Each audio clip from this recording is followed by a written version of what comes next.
Episode 153 of Australia's #1 marketing show. Listen in as four-time Australian Retail Business of the Year winner tells us why retail is dead and why wearing a mullet wig and sunnies improves your cold calling. Welcome to the Small Business Big Marketing Show, where successful small business owners share their secrets to take your marketing to the next level. Now here's your host, Tim Reid.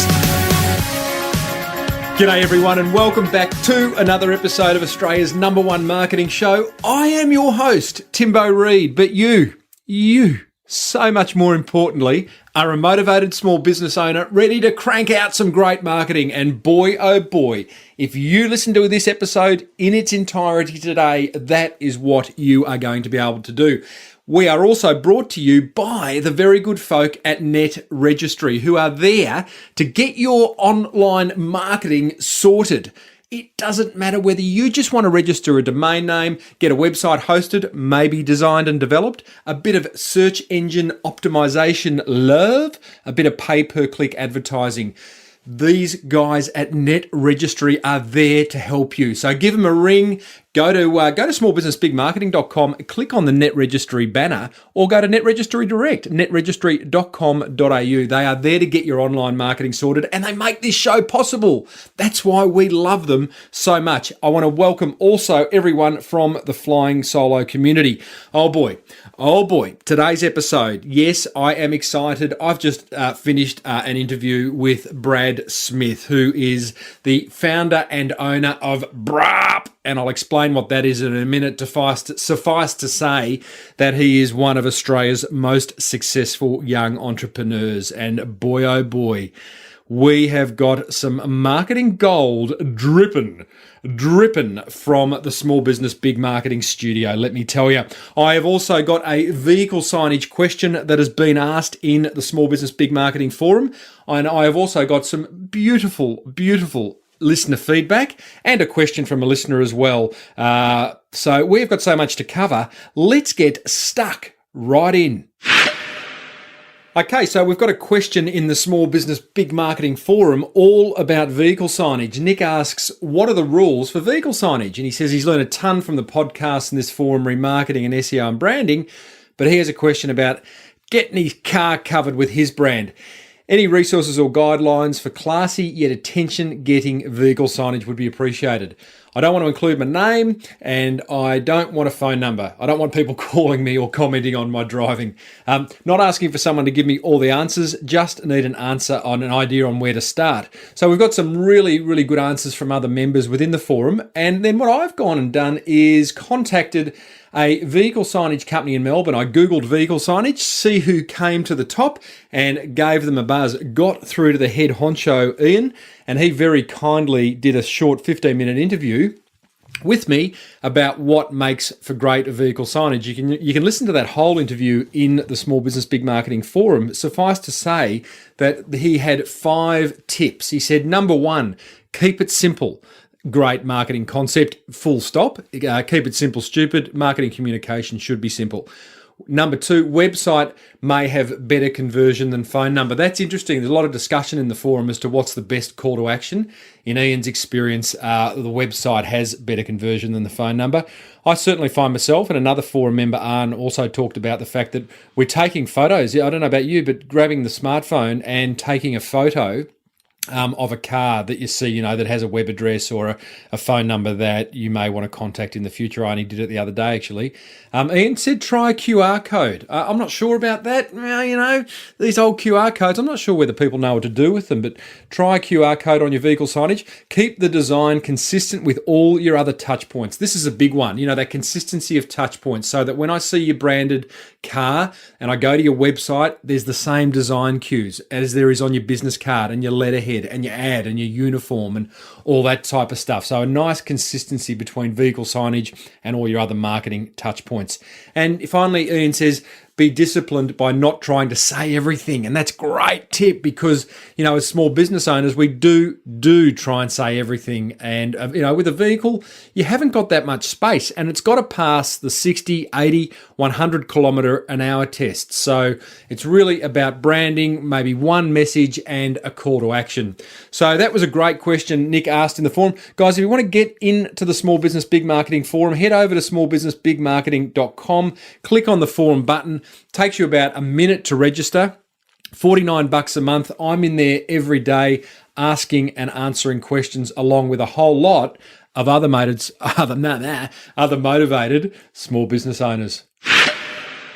So I get this great message from a listener on the Small Business Big Marketing Facebook just this week. And his name is Peter, and it's a tough surname to pronounce, but I'll give it a go.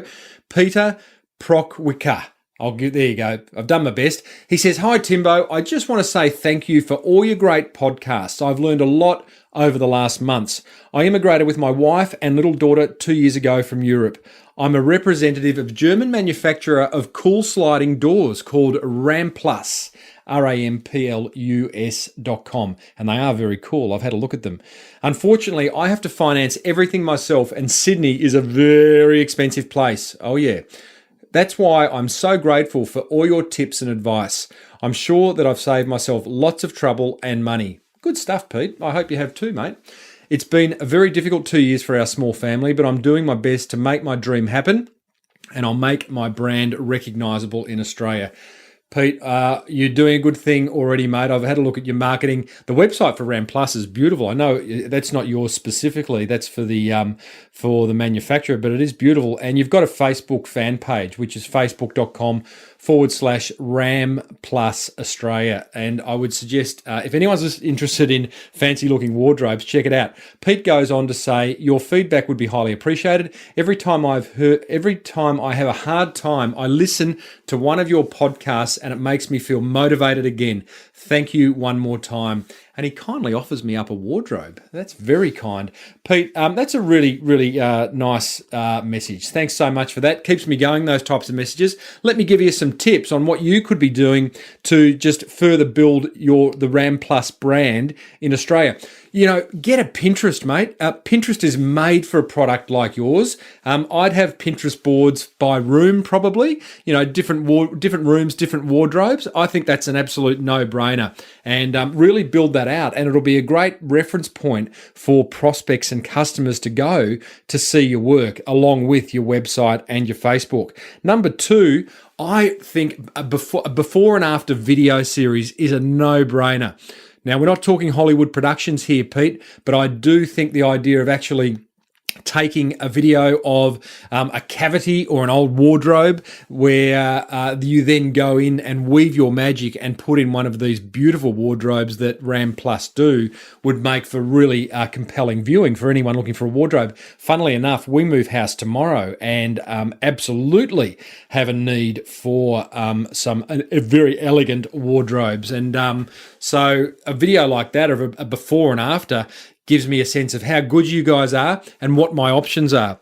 Mate, the third thing I would do is probably look at doing some joint ventures, some JVs with real estate agents, with tradespeople like painters and plumbers and sparkies, because they have got the attention of your audience. They're going into homes and fixing stuff and may well come across people who are needing wardrobes. So have a think about other businesses that have the attention, have the eyeballs and the ears of prospects that you want to get in front of and do joint ventures with them. It may simply be having them promote you, get the word out. You may do some kind of commission structure, some affiliate structure where upon a referral that converts, maybe for a referral you give them a bottle of champagne, for a converted referral you give them something more. So Pete, mate, thank you so much for being a listener to the show. Congratulations on coming to Australia and starting that business, and I wish you all the luck with it, mate. Okay, it's time for today's special guest, and he is a very, very special guest. His name is Brad Smith. He's 26 years old, and he would be one of Australia's most successful young entrepreneurs. He is a fascinating guy. He started a motorcycle brand in Australia called Braaap, BRAAP, Braaap motorbikes, much more than motorbikes, as you're going to find out. He is building a seriously big lifestyle brand, and it's exciting stuff. Have a listen to the awards Brad's won and his team. 2-time Australian Young Entrepreneur of the Year, runner-up International Young Entrepreneur of the Year, Telstra Business of the Year, and Australian Retail Business of the Year, not once, not twice, not 3 times, but 4 times. And we cover so much marketing ground in this interview. We talk about the importance of vision. We talk about the retail future. We talk about the importance of the power of concept stores. Cold calling and selling is covered. The power of storytelling. And guys and girls, that is just the start. We cover so much marketing ground. I'm repeating myself a little bit in this episode, I'm finding, but it's that emphasis that I need to put in to some of these things that we cover. I'm excited. Brad's an excitable young man. He's got this bloke is wiser than his years. I tell you what, if I knew what Brad knew when I was 26, then maybe I'd have a motorcycle brand. I don't know, but he's a wise guy and we have a really good chat about entrepreneurship and about starting your own business and how he's marketed Braaap over the years. We then head into some personal development stuff because he's right into kind of being your best. So that's interesting in itself. I've got to put a warning on this one, ladies and gentlemen. Lock the kids up. There is a language warning on it. And there is also a seagull warning on it. Enough from me. Here's Brad Smith of Braaap. Brad Smith from Braaap and that seagull in the background. Welcome to Small Business Big Marketing. Thank you very much for having me. We're got the seagulls here. We're keeping it real. Mate, I love a bit of sound effect. Hey, Brad, thanks for joining us. I want to start by asking you, and I reckon you've probably got a few, but pick one. What's your superpower? Man, that's a tough question. I think the most important thing is vision. If you got a vision, you can aspire to it yourself. It gives you purpose. You've got a reason to wake up in the morning, and you got something that other people, your team, can cling to. So I think that having a good vision and making sure people can be clear on that vision and see their part in that vision as well has been probably our most powerful tool. Right. What's your vision? Our vision with Braaap, we have different visions for, obviously personally and for our business, but let's talk about Braaap. And our vision is to make motorcycling more affordable and more accessible. So, more families could experience what I did growing up. And it's been a really crazy journey in doing that. When I grew up, the motorcycles we raced on a 450cc, the bikes are $12,000. We just won a world championship on a bike that retails at $4,000. Tell me, one of the things, when I hear that vision of making bikes more accessible, I'm keen to dig a bit deeper on that and understand why. I remember, John Simons from Aussie Home Loans. Yeah. His why, and for overseas listeners, Aussie Home Loans is a big mortgage provider in Australia. And John's why he does what he does, which is like your vision, is that he believes that putting a roof over people's heads keeps families together and stops kids from going off the rails.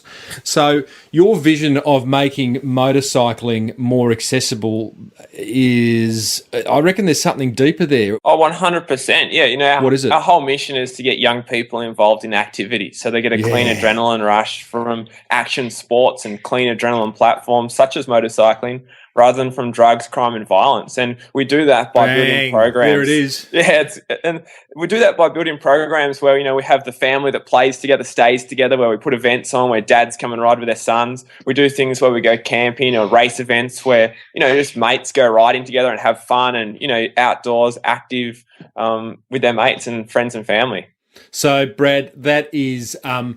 that's sort of their kind of marketing channels for Braaap. So Braaap makes bikes, it sells clothes, it sells motorbike clothes. I don't know what the terminology is. It's like it's a lifestyle motorcycle brand, and in order to market it, besides any kind of traditional channels, you're putting on events and bringing people together. Yeah.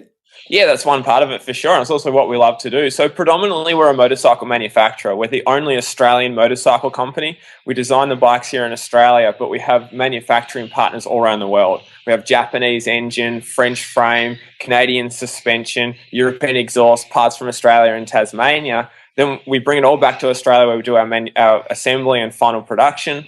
And then we retail and distribute the bikes, through our concept stores, which is like what you spoke about before. It's our Braaap lifestyle. We have all the fashion. We have foam pits and ramps inside our stores so kids can come and do a jump on their BMX and land in big pits of foam and not get hurt, but have fun. We have all the protective gear, mechanics, workshops. Then close by to our shop, we always have a track and coaching program so we can teach people of all ages how to ride a motorcycle. And we think that everyone should have the opportunity to ride a motorcycle and feel that adrenaline at some point. So we make it free to learn to ride. Oh, mate, I love that. And then on top of that, we distribute the bikes to dealerships where we can't or don't have concept stores of our own. So we sell our bikes through Yamaha, Honda, Kawasaki, and KTM stores. And we do that in Australia, New Zealand. We just launched in the UK and America as well. So, and next year our plan is really pushing to France, Italy, and Indonesia. So it's exciting times for us. Yeah, very exciting times. So tell me, well, don't think I've spoken previously to a guest about this whole concept of a brand experience and concept stores. So you obviously walk into a store and it's much more than just looking at a row of bikes. You've got things for people to do. Is that something is that a key part of the sales process for you? Oh, 100%. Our whole mission with our retail and our concept stores is to attach experience to a retail, the retail environment. Because in my opinion, retail is dead unless you attach emotion, unless you attach experience. And we do that through our ramps, through our Learn to Ride program, through our racing. We're just about to take our bike and our whole concept to street legal, which is a whole new venture for us. And we've got to work out, and we have worked out how to make that an experience as well. Tell me about that retail is dead. You kind of just flipped that out. You just kind of put that on the table and rode off. I'm happy to throw that. I'm a retailer. Predominantly, yes. I'm a retailer. And my business, as much as we distribute, we are retailers, because even if I distribute to another store, they've got to retail my bike. So we are retailers, but retailers, we know it is dead. Mate, I couldn't agree more. And, you only have to walk into a big retailer like a Myers or a David Jones and there's no experience, A, so there's no emotion. There's just a whole lot of racks of stuff. B, trying to find service, someone to help you with a size, or with me, what colour socks should I wear with those DACs, or should I match my shoes? There's no one that's impossible. So, they aren't helping the case. So what a retailer's got to do, is it all about offering experience? Oh, 100%. No one buys a product. No one buys a price. They always buy what's the reason they're purchasing? What's the emotion? What's the feeling they're chasing? And retailers have opportunity to give that. There will always be successful retail in Western world. It needs to be. As much as online's taking over and coming fast, as retailers, we've got to embrace that and work out how we can use our online to generate leads and create experience. But then our actual physical retail stores to work out how to attach emotion, how to attach meaning, and how to make sure that experience actually gets had. Like for us, one of those big experiences, butts on seats. Like you can come in and look at a bike all day. I can show you videos all day to get you pumped on riding. But through retail and our actual physical stores, I can get your butt on a seat, get you on a bike, start the bike. You can feel when you rev the throttle, the engine rev, and you can get that feeling that you'll never forget. You're using emotional words like feel, and listeners to my show will hear me talk about brand ad infinitum, and it's all about an emotional attachment. You've got to build that emotion between you and the prospect, and at that point, emotion's so much harder to break than, say, a rational transaction of something based on price, or something rational. So you're playing right into that whole brand thing. Oh, it's so true. I watched the Steve Jobs movie last night, and I love one of his quote. He said, "I don't want to be a Me Too product. We're here to change the world." I thought, isn't that interesting? Yeah, love it. Mate, as I say, my favourite branding quote is people can copy what you do, but not who you are. So, there's no shortage of bike retailers, but you're creating something that you're creating a concept and an emotion that they're not going to find it hard to copy. Tell me, I'm interested to continually dig deeper on that retail thing, because from what I understand, you're goaling for 50 franchises in 5 years. So that's a big goal, and B, that says that you are out there looking for more what I call high street presence, like bricks and mortar shops. So retails, can I qualify your retail as dead by saying retail is dead in its current form, but the bricks and mortar retail store is here to stay? 100%. And I love the controversy of that statement. And yes. And because, no longer can we use hope as our growth strategy. More businesses, especially in retail in Australia, have gone broke or bankrupt in the last 3 years than any other time in, recent history. But the reason is because most business owners stand behind the counter and they hope that people walk through the door. They hope that people choose their product. And no longer as leaders can we think local and linear. We've got to think, we compete globally and exponentially against, there's people from all around the world competing for our customer. So 100% agree that retail in its current form is dead, but retail will always have its position because people need to be able to you're never going to replace presence. And that's what retail is. It's the gift of time. It's presence. Absolutely. I think about concept stores as being expensive beasts, but I can also see a reason for every type of retailer providing some kind of hands-on experience. Like I went to Lush the other day with my daughter, that sort of soapy shop. I don't even know what it is. Amazing though. Like, talk about, immerse the senses. Pretty hard not to when you're dealing in soaps and body scrubs and things, but. Yeah. Look at that and go, yeah, it's probably not that expensive. They're just they're presenting their product beautifully and letting us try every single, touch and feel. And from what I understand, even Lush stores in the UK have even got baths and spas. But is it necessarily an expensive strategy? No, I don't think so. I mean, the thing is, you just got to make someone feel good. And what they've done for you, as soon as you walk into a Lush store, you feel this, you smell the scent and you hear the music, and instantly you're in that sort of that peaceful place. And that's what they sell. They don't really sell soap. They sell that feeling that, whatever the feeling they're trying to sell to you guys is, which is, I think, is peace, probably, or freedom. I don't know. But I think you're right. I mean, and again, be a lot of small business owners who struggle with this concept, Brad, of going, what you just said, rationally a soap store, emotionally selling peace. It's so true. Well, that's an interesting comment as well, is that so many, like we deal with motorcycle dealers, in lots of different parts of the world. And the biggest challenge we have is teaching people to be salespeople, as in most people in retail are order takers. They stand behind a counter and they process an order. That job is done. You go to the local supermarket and, more people go through the automated checkout now than they do to the human checkout. The salesman's job is to communicate, to talk to the person as if they're their best friend and share that whole emotion and experience and give that presence. And it's interesting us trying to, teach people how to do that. Well, okay, the next question, because I speak to so many small business owners and it's the people thing that freaks them out. They're finding it hard to get good staff, to retain good staff, and the business owners finding it hard to pass on their vision, their why, their beliefs, their brand values to staff. One that come to mind recently that I interviewed, Michael Crawford from the Henry Jones Hotel in Hobart, has this whole vision of like, guys, we offer black tie service with a blue jean attitude. And he met every week and offered that up to his staff and just kind of drilled it home. How do you do it? Because it almost feels like you got to give people skin in the game in order for them to buy into your vision. How do you get your staff to buy into what you want to build? Yeah, well, firstly, I think that our staff love the sense of accomplishment. They love the idea that we're creating something big, and they love seeing that we're putting rubber on the ground, we're underdogs, punching above our weight, fighting the big guys. So firstly, it's that vision and making sure we always remind ourselves of that vision. Every morning when we have a team meeting, we always talk about a great story. Like one of our sales guys will have a great story from a customer who loves what we do, or, that flagship customer. So firstly, share that, because that's the reason we do what we do.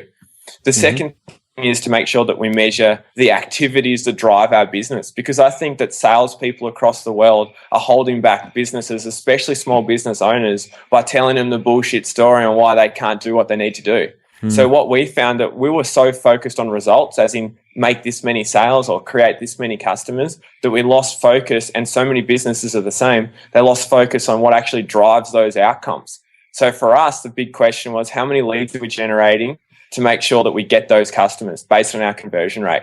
And then we had to work out what it took to generate those leads and increase those conversions. And for us, it was outbound calls. We needed to make sure that we were talking to people, communicating to people, and getting them to the track to have a ride, to have an experience. If it's a kid learning to ride, get a demo bike and get his dad on the bike with him. If it's a mate learning to ride, get his friends down there and get them to learn to ride as well. So we had to start to measure the activities that created the results.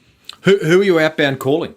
Potential leads. So a lot of our leads, we do cold calling and we also do warm calling. So if someone looks on our website and puts an inquiry in, or if, our guys all have KPIs. So for example, each salesman has to sell 100 bikes a year on their own. So for example, in the past, we would have a team meeting on Friday and we'd sit down and go, how'd you go for the week? And one guy would be like, I smashed it. The next guy would be like, I wasn't too good because it rained on my ride day. It's cold. People are waiting for their pay to come in. They tell you all the stories. Yeah. Now we worked out that outbound calls had an exact relationship to sales. So these guys, they got to sell 100 bikes a year. We worked out their conversion rate on people who came and had a ride on our bike was 25%. So then we worked out that if they taught 8 people how to ride or gave 8 riding experiences per week each, times 52, that's 400 people a year. Based on their 25% conversion rate, they had 100 bikes that they could sell per year that they could control, not people walking in off our other marketing, bikes that they could control. So now each salesman knows that they've got to give 8 experiences per week to a customer that we haven't given one to before. So the other day we were sitting down and having a team meeting, and one of our sales guys who's been our number one sales guy, he goes, holy shit, I don't have 8 people booked in this week. What am I going to do? I've only got 3 people booked in and tomorrow's ride day. So he just got his clipboard out and went around town. He went to the local sandwich shop. He went to the real estate agency. He's just inviting anyone to come and learn to ride because he knows that 25% of them will buy. Wow. And what struck me there, like what didn't, but one major thing is that you've got that cold calling thing can freak a lot of small businesses out, and particularly, sales staff. What you've got is something really interesting to offer. Do you have a weekly ride day outside of the store, do you? Well, this is what happened. I banned test rides. I banned learn to ride 2 years ago. I said, I think so the experience, the idea of the experience will say come for a test ride. And then you've got risk of people not turning up. People, they don't get the sale experience on the day. They delay the sale, and that's risky. So I banned it because I wasn't measuring it. I was measuring results, not the activities that create the results. So my guys talked me into doing a few tests just to prove that learn to ride days and test ride days worked. And we started to measure, and we realized that we had a 25% conversion rate. And then we realized it was something we could control. So that's how we sort of came to that conclusion that we needed to offer that experience. Yeah, well, then you've got the opportunity to, and in that experience, it's emotional. People are enjoying themselves. Their guard is down. They're just having conversations between your people and them. It's just a conversation. Then it's not. I don't imagine there's any hard sell. Not at all. We always say we're not salespeople, we're their friends. Mm-hmm. And if it's good for them, if we believe in what we're doing, they're having fun and they're high-fiving you, why wouldn't they want to come join us? Correct. Now, tell me, so many questions here, looking at what's next. Tell me, you've got a fair amount of awards, and I'm wanting to know what they mean to you and the business. Let me reel them off. 2-time Australian Young Entrepreneur of the Year, runner-up International Young Entrepreneur of the Year, Telstra Business of the Year, and Australian Retail Business of the Year 4 times. Handy, nice awards, but do they mean anything from a marketing sense? Oh, from a marketing sense, 100%. That's the reason you do it. You get nominated for these awards. It's a lot of work to do with the questions and all the stuff that they throw at you. But from a credibility point of view, as an underdog, a small business trying to punch above our weight, that credibility, that exposure is, you can't buy that. So what's it do for you? It pumps everyone up. Boys, girls, we won again. What's it do for sales? Well, firstly, it sets the standard. You come to work for Braaap. We're 4-time Australian Retail Business of the Year. This is our standard. If you're in, you're in. If you're not, this is not the place for you. We're a high-performance team. We're pushing hard, and everyone creates their own value. Everyone pushes forwards. It's a fun, young, abundant, and high-performance team. And that's firstly the most important thing is it sets a standard. It sets an expectation, and then secondly, for PR-wise, just the exposure that it gets, which gives us the ability to market the product, but also it makes people want to come and work for us. Yeah, okay. Tell me, I want to talk one more marketing question, then I want to move into some sort of life lesson stuff, because I know you're very much into personal constant improvement, Brad. But from a marketing point of view, I love this concept of 1%ers, going that extra mile, getting the 99% right that we've all got to get right, but then that wow. And I've heard you say before, you got to do more than you're paid to do. Yeah. How do you guys where are those 1%ers that you offer? Oh, they're everywhere. Firstly, we make our people stand on their feel like they're on their toes because we always share stories. And every day, every few days, we have team meetings and share a story of you never know who's watching. We share a story of the young guy who taught a kid to ride, and we didn't realize at the time, but this young guy is an 18-year-old kid. He went to the track. Young Billy, his name is, that works for us. He teaches kids to ride all the time, and he gets kids from all walks of life, all sorts of families, rich, poor, happy to be there, people who've been dragged along, and he teaches them to ride. And we had one kid that he taught to ride, as a little autistic girl who it took a lot longer to teach her how to ride, and he stayed there like an hour after he'd knocked off, and an hour after everyone else had gone home, teaching this kid to ride. And we didn't realize at the time, and he definitely didn't realize at the time, but her dad was, really self-conscious about her learning to ride, and it was a big deal for the family. Mm-hmm. And at the end, when the little girl had learned to ride, they finished. The girl's given her a hug. The mum's come over. The dad was there, like well enough in his eyes. And the stories like that we share to say, it's sure to go do your job, and you taught someone to ride, you taught people to ride. You could have knocked off at 5 o'clock. But he did more than he was paid to do, did more than he was expected to do. And he didn't know who was watching. He didn't know that what it meant for those parents and that young girl to learn to ride. It was a metaphor for her whole life. And with that person, that family still comes into our store, 2 years later and shares the experience with us. And every time they come in, they ask for Billy, and a little girl gives Billy a hug, and the dad shakes his hand, and that's what it's all about. Yeah, mate, I've got goosebumps. That's beautiful. And I think what it reminds us all of is the fact that every business, I don't care what you're selling.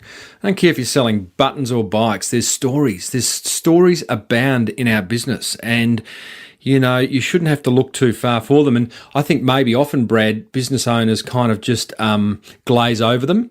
Don't look for them, glaze over them, don't attach importance to them. But storytelling is one of the oldest arts. Oh, it's so true. And so small business owners, it's so easy to get stuck on price and product, to fall in love with your product and with your price. And it's really bullshit because no one buys on product or price. They buy on experience, position, emotion, and the feeling they get.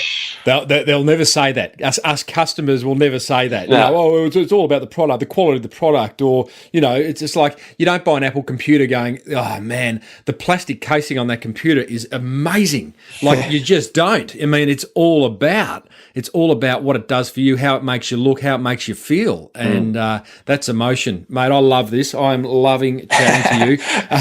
But listeners, I'm talking to Brad Smith. At the ripe old age of 26, he owns Braaap, and he is knocking it out of the park on so many levels. Check out Braaap. It's BRAAP.com.au. Now, Brad, I want to talk self-improvement. I want to talk life. I want to get all a bit woo-woo, mate. So let's do it. I reckon there was no doubt for a minute. So I've got a few different categories or areas I want to cover. First of all, I think I already know the answer to this. Money or passion, which wins?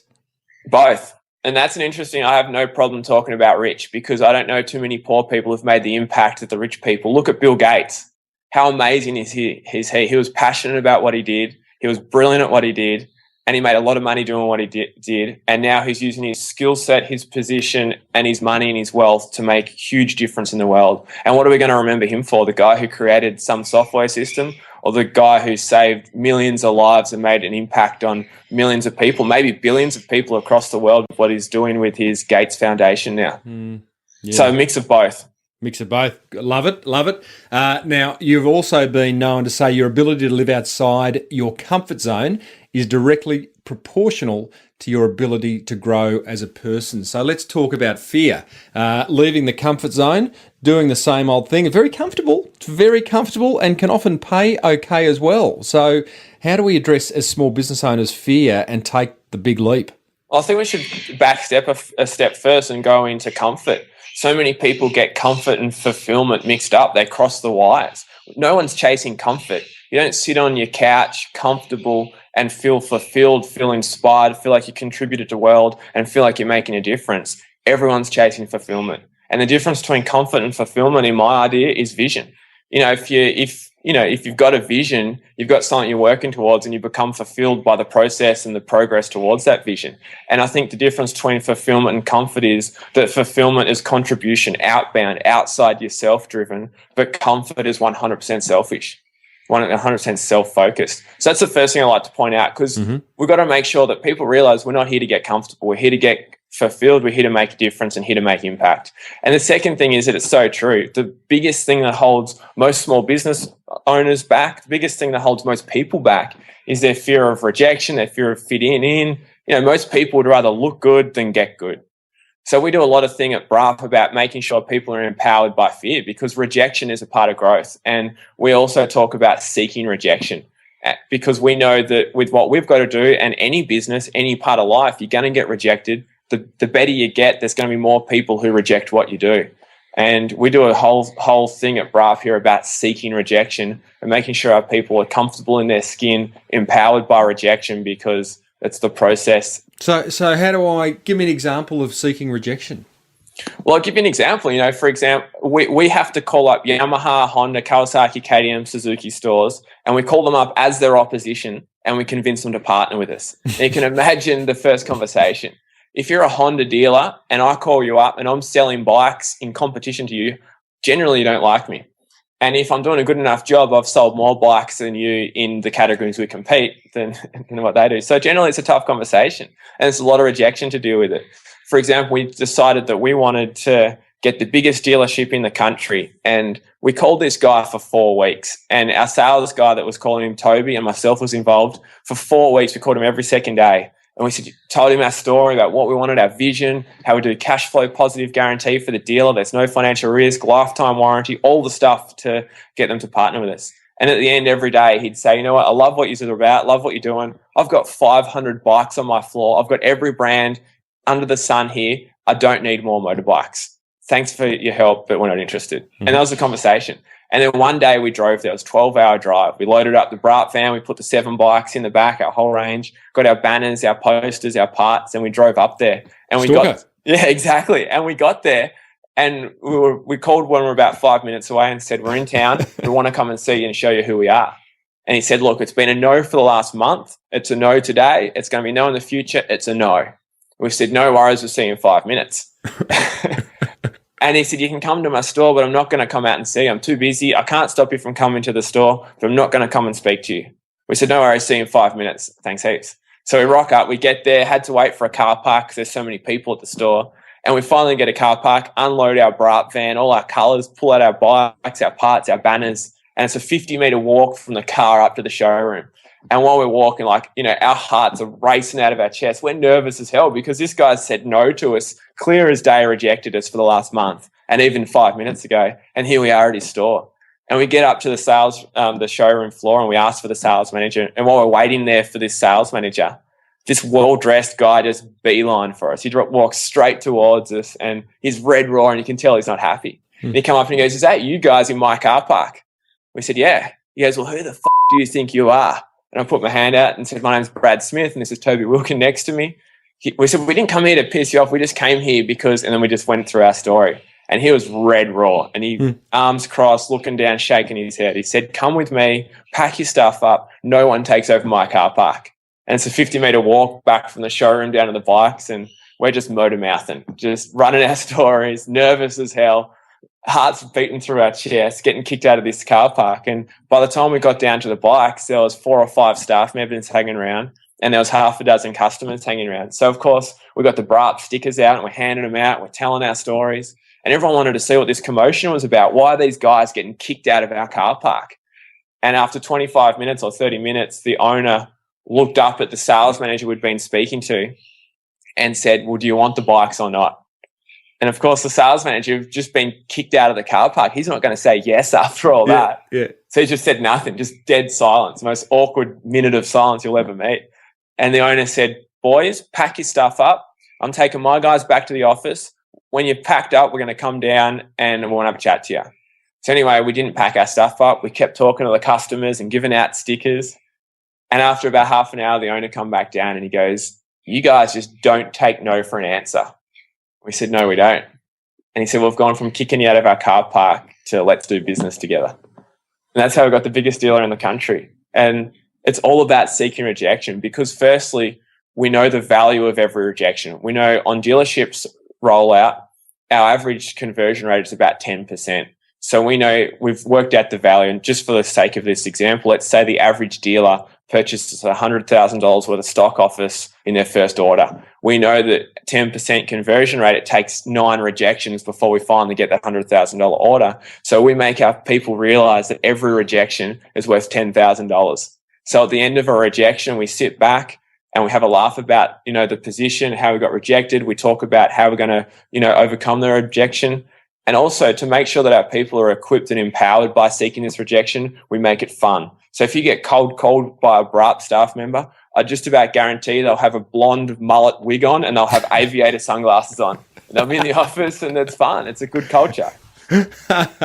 Love it. They're just relaxing themselves into the cold call. Exactly. It's a massive story you just told, Brad, and one that, I think for many listeners going, I could never do that. I mean, you're a bloke, you're an extrovert, I'm guessing. You got more front than Myers. You're kind of out there and you're willing to have a go. It's your business. It's do or die. And for many listeners, it's their businesses too. But, mate, if you don't have that ability to really kind of just persevere and not take no for an answer, what do you say to listeners, to action that big stuff, to think really big and to find the guts to do it?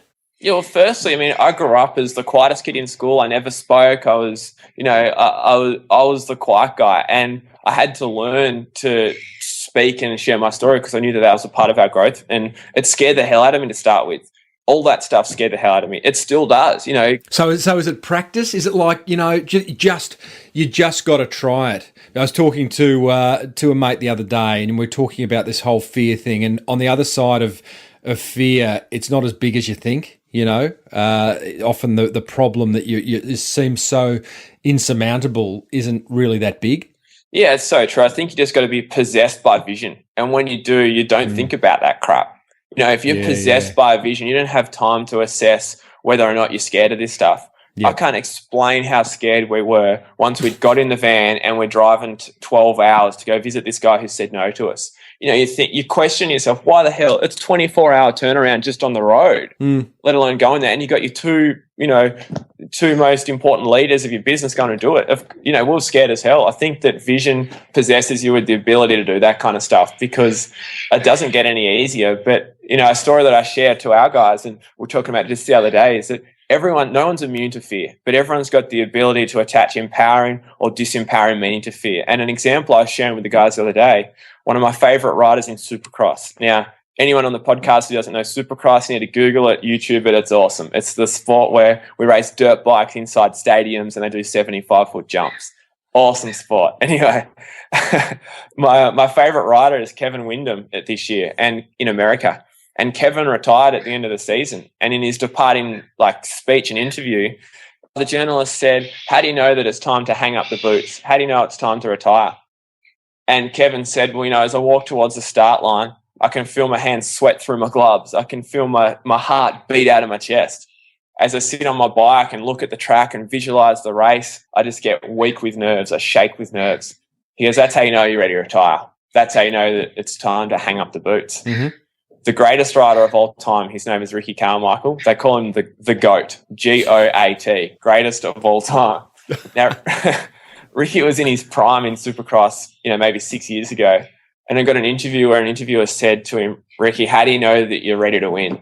And Ricky said, "As I walk up to the start line, pushing my bike, thinking about my race, I can feel my heart beat out of my chest. I can feel my stomach turn with nerves." He goes, "As I sit on my bike, put my helmet and my goggles on, visualize the race, look back at my competitors and picture about what's to happen, I can feel my hands sweat through my gloves and I just shake with nerves." He goes, "That's how you know you're ready to race Supercross. That's how you know you're ready to win." I thought, isn't that interesting? Yeah. Same feeling. One was good and retired. One was the greatest of all time. Love it. In fact, only yesterday I was reading an article about REM, one of my favourite bands of all time, and I could never figure out why they retired. And the interview with them in Rolling Stone magazine was talking about the fact the guys were just talking about the fact that they felt at the top of their game, and it was time to just go, you know what, this is a good time to leave. We feel like it's right. Why hang out till the end? Yeah. So. I love that, mate. Hey, I think that's a really good point to finish on because we've started at vision and we've finished at vision. That whole notion of if you're clear on your vision, if you're clear on your why, then the biggest stuff that seems insurmountable all of a sudden doesn't seem like that anymore. So, mate, I've got to. Have I left anything out? I know I have. Time is not our friend here, so I do want to wrap it up. But, mate, is there anything that I should have asked you? Oh, I've loved the interview. You're great at digging deep and digging through to see what's going on. I love your podcast, and it's great to share, stories from other small business people. I love hearing that sort of stuff from anyone as well, because it's important to understand that whatever the problems we're having, wherever we are in business, someone's already been there or someone's there right now. So I love hearing from people who are down in the trenches. And I think I told you earlier, we got a system that we created, which we implemented to business, which is all the systems that we've used to grow. And we use that to go out to businesses and help them find clarity and certainty. And most importantly, create science and maths around their growth process. Because so many people, their growth strategy is based on hope. And hope's not a growth strategy. So I love hearing stories like yours and the podcasts, hearing from people who are down in the trenches and, swinging above their weight. Small Business Owners Unite. Brad Smith from Braaap. I've absolutely loved having this fireside chat with you. Thanks for sharing. Thank you guys for having me. And can you do me one favour? Can you go Braaap? Braaap. Awesome. Thanks, guys. Well, I hope you got as much from that interview as I did. What an excitable, passionate guy. We love that on Small Business Big Marketing. I got a whole lot of learnings from it. I'd love to hear what yours are. Here's mine. Number one, be clear on your vision. I think we've touched on that before. It's clearly important, team. So if you're not clear on your vision, why you do what you do, I think it's time to get clear on it and share it with your staff, your suppliers, your family, your friends, anyone who wants to hear it. Embed it in your mind. Number two, offer an experience. I think this is important, just as important if you're a service provider as it is if you are a retailer. The whole concept of retail is dead. Yeah, absolutely. And experience and having that whole concept store mentality is a good one, but I think it can just as apply equally to service providers. So offer an experience, build a brand, build that emotion. Number three, have fun. What about that story of the sales guy wearing the mullet, wig and sunnies whilst making cold calls? Have fun, be comfortable, enjoy what you do, put a smile on your dial. It shows.